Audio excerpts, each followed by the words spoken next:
Breaking Bad is a story about transformation, but not just the one we see in Walter White. While we watched a high school chemistry teacher evolve into a ruthless kingpin, we often ignored the slow, painful disintegration of the woman standing right beside him.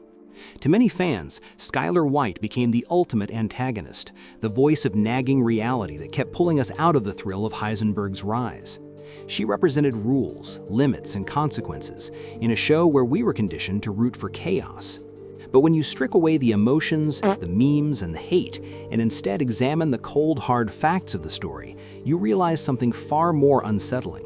Skyler White wasn't just a victim dragged into hell against her will. She was a participant, a decision-maker, a player in the game who made some of the most disastrous strategic errors in the history of television.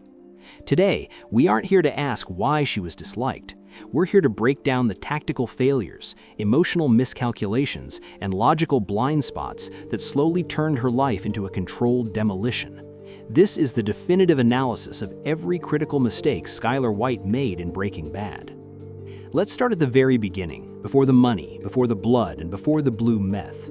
Skyler's first and perhaps most fundamental mistake was the illusion of control. From the moment Walt was diagnosed with cancer, Skyler treated him less like a partner and more like a problem to be managed. She decided what treatments he would take, how he would fight the disease, and what role he was allowed to play in his own fate. Her methods weren't violent, but they were coercive. Guilt became her primary weapon. Emotional pressure replaced dialogue. This created the first crack in their foundation. By cornering Walt and stripping him of agency, she unknowingly pushed him toward the only place where he felt powerful, respected, and alive: the criminal underworld. Skyler played the role of moral authority so rigidly that she left Walt no room to be honest. And once honesty died, deception flourished. When the disappearances started, when the second phone rang, and when the lies became impossible to ignore, Skyler made another mistake. Instead of confronting Walt directly and forcing the truth into the open, she chose passive-aggressive detective work. She watched, she tested, she probed. She believed she could manage the truth out of him over time. But Walt wasn't stalling, he was evolving. Skyler was playing checkers, while Walt was already building a laboratory. As the seasons progressed, we reached the moment that permanently poisoned the fan base against her, the Ted Beneke saga. This wasn't a single error, it was a chain reaction of catastrophic judgment failures. It began when Skyler returned to work for a man she knew she had unresolved history with. That alone was reckless, but the real damage started when she made the conscious decision to cook Ted's books. Why did she do it? Was it fear, boredom, or a subconscious desire to experience the same sense of control and transgression that Walt felt? Whatever the motivation, the result was devastating. By committing financial fraud, Skyler crossed from moral opposition into criminal participation. She lost the high ground forever. Then came the single most expensive mistake in the entire series. Skyler handed over $622,000 of Walt's drug money to Ted to pay his IRS debt. This move violated every rule of survival in a criminal ecosystem. She gave an enormous amount of untraceable cash to a man who was weak, irresponsible, and incapable of understanding danger. She believed she was buying silence and safety. In reality, she funded a luxury Mercedes, reckless behavior, and federal attention. That money wasn't just cash, it was insulation. It was Walt's exit strategy, and Skyler burned it. Her decision forced Walt back into the meth business at the exact moment he was prepared to walk away, eventually setting off the chain of events that led to the war with Gus Fring. This wasn't bad luck, it was a domino effect triggered by someone who believed she was smarter than the system. Then we arrive at the infamous moment: I fucked Ted. I fucked Ted. On the surface, it was an act of revenge, a way to hurt Walt the way he had hurt her, but strategically, it was a disaster. Skyler didn't just cheat, she introduced a civilian into the gravitational field of a drug empire. She created an emotional and legal bridge between her domestic life and Walt's criminal one. By trying to shatter Walt emotionally, she only succeeded in destabilizing him further. She underestimated what he had become.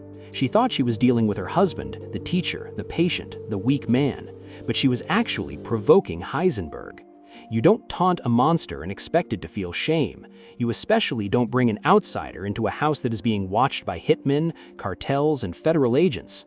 As the money piled higher, Skyler made the final transition from reluctant hostage to active accomplice.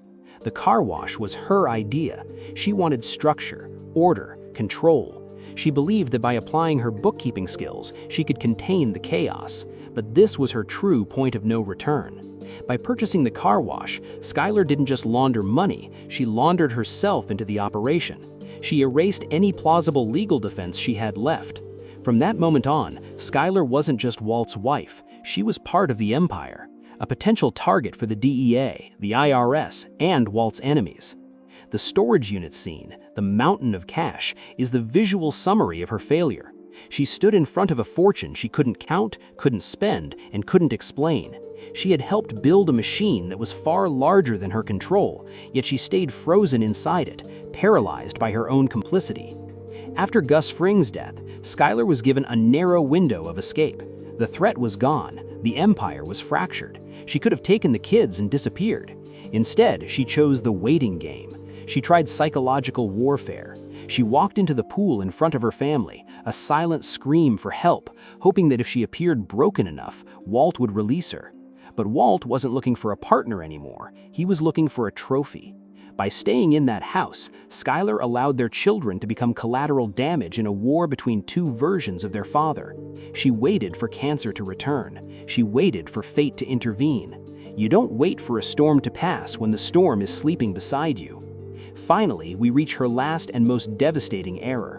When Hank Schrader discovered the truth, Skyler had one final chance at redemption.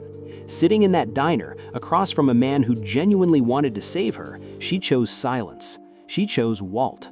Whether it was fear, loyalty, or the realization that she was already damned, that decision sealed Hank's fate.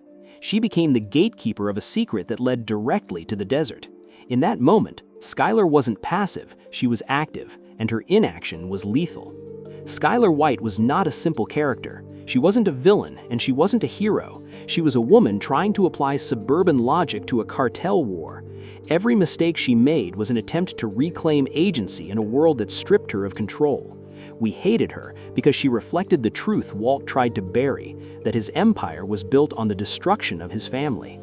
In the end, Skyler was left in a small apartment, a cigarette in her hand, her family fractured, and her name poisoned forever. She didn't lose because she wasn't intelligent. She lost because she believed chaos could be managed. She learned the hardest lesson of all. In the world of Heisenberg, there are no clean getaways, and there are no choices without blood on them. So was Skyler White the victim of a monster, or was she the one who kept the monster fed? The debate will never truly end, and that is the mark of a perfectly written, perfectly flawed character.